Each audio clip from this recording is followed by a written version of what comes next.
Well, it seems we need to talk about the Capcom controversy that's beginning to bubble up around Resident Evil Village, because there's apparently a director who's accusing Capcom of having stolen some of his monster designs. In fact, a whole set of them have been seemingly ripped off from a random movie.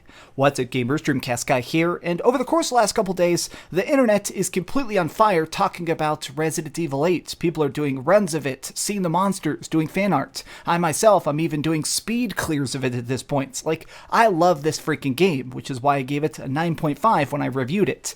But let's talk about this article that a bunch of y'all have been sending me, which is that a filmmaker has accused Capcom of stealing a Resident Evil Village monster design. Now, I want to actually look at this and give you some context because, well, the accusations are very, very damning, and this isn't the first time it's happened. Capcom has basically just knocked off or taken a bunch of ideas from a movie for a Resident Evil game in the past. Now, this isn't going to have any spoilers. I'm not going to talk about the story or any of the gigantic beats, but we do need to actually show some monsters that appear in the later half of the game. Now, here it is.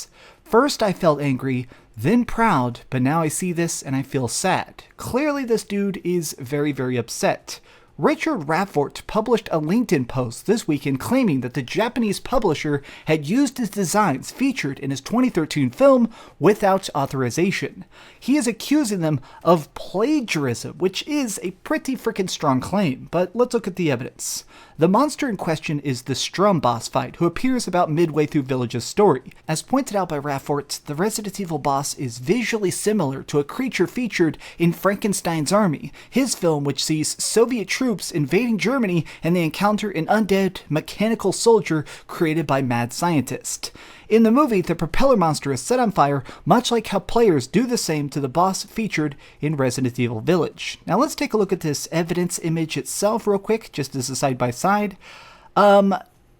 Just to be completely frank, this is shocking to me, because looking at it side-by-side, okay, so this guy has arms, this guy doesn't, but they're very, very, very similar, to the point at which even the, rotted walls and exposed brick, these are so freaking one-to-one to me that it's very, very strange to see this. Right here he goes on to say that in 2013, I directed my film, Frankenstein's Army. It's a crazy monster movie filled with my own creature designs, one of which has been used, completely without authorization or credits, in the newest Resident Evil game. He ends his post by hashtagging it plagiarism and copyright. Now, people have actually been digging around on Twitter, and somebody linked to me this. It's basically a side-by-side comparison of the character model, which is this, and then looking at the character in the movie. So we've seen that. But here's where things get a little bit crazier. This is another one of the, zombie robots we fight in Resident Evil Village. Here's that same creature, or a similar one, in Frankenstein's Army. Now, even the headpiece, okay, so this isn't one-to-one. This is definitely a creative embellishment. This one is definitely a lot more dangerous, but it's crazy to me how close these even are. Here's another one. Check that out. The fact that he's got these cool drill screw Wolverine claws from hell. Here's this bad boy, and he's got swords for hands, and I like his little diver's helmet. This is very strange to me. I like these monsters a lot. They're very cool. And this one's the same sort of thing, except now she's got a little bit of a booty to her. Now, to me personally, as somebody who's beaten this game several times now, who's seen these bosses and seen these enemies from every different angle, this is definitely a very direct inspiration. And I think that they probably can't get away with a plagiarism lawsuit, but I do think that they should probably put him in the credits as a special thanks, because this is close enough that I think it's pretty hard to deny the fact that this seems pretty freaking on the nose. But what's funny is this isn't the first time they've done it. So back in the day, there was this H.P. Lovecraft's Dagon.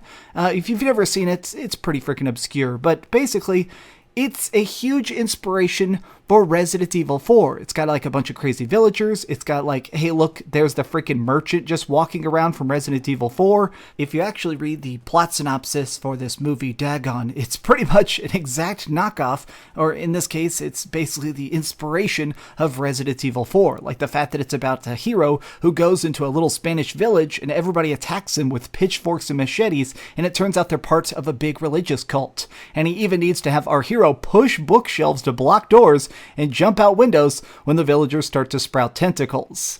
So yeah, Capcom has this interesting thing where at times there's always that line between inspiration and plagiarism. Like, at times we're all inspired by something. I'm always inspired by something. I'm always talking about games. I'm always watching videos about games. I'm always watching movies and reading books. And so at times I probably have just subconsciously repeated sentences said by other content creators. And it's just a complete accident. But in this case, this seems much closer, in fact. But what's the correct solution to this? What is the correct way out? Part of the strangeness of this entire situation, in my opinion, is that that section of the game always felt very, very different anyways. The fact that you go from fighting floating dolls and crazy freaking werewolves and stuff to suddenly mechanized rotting corpses, it always felt like a logical leap on its own. So the fact that it turns out that it was basically borrowed from another film, to me, is an interesting concept. It makes me think, how late in development was this added? At what point did they see that movie and go, yes, this is a great addition to our already existing Resident Evil universe? We know for a fact that Resident Evil 8 has been in development for a very long time. There's been leaks and rumors of this project for years and years and years, but still, the fact that this is in there, it makes me think that this was something they've wanted to try for a while. But what's the correct solution? Do they change it? Do they add to it? Do they bring this guy in and pay him some writer credits?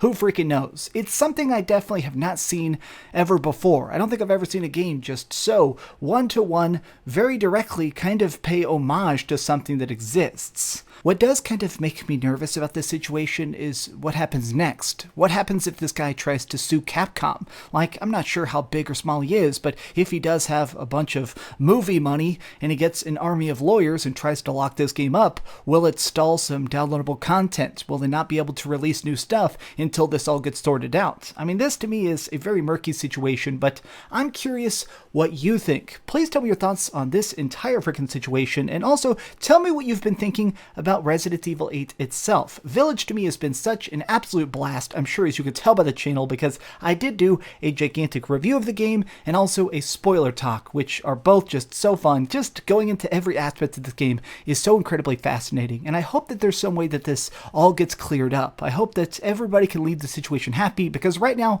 gamers definitely seem pleased with the game itself, so hopefully this doesn't just turn into a 10-year court battle and Ethan Winters is stuck trying to testify with one freaking hand. Well, anyways, thanks so much for watching, gamers. If you enjoyed this video, please give it a thumbs up, share with your friends, and subscribe if you haven't already. But do me the biggest favor of all, and keep dreaming.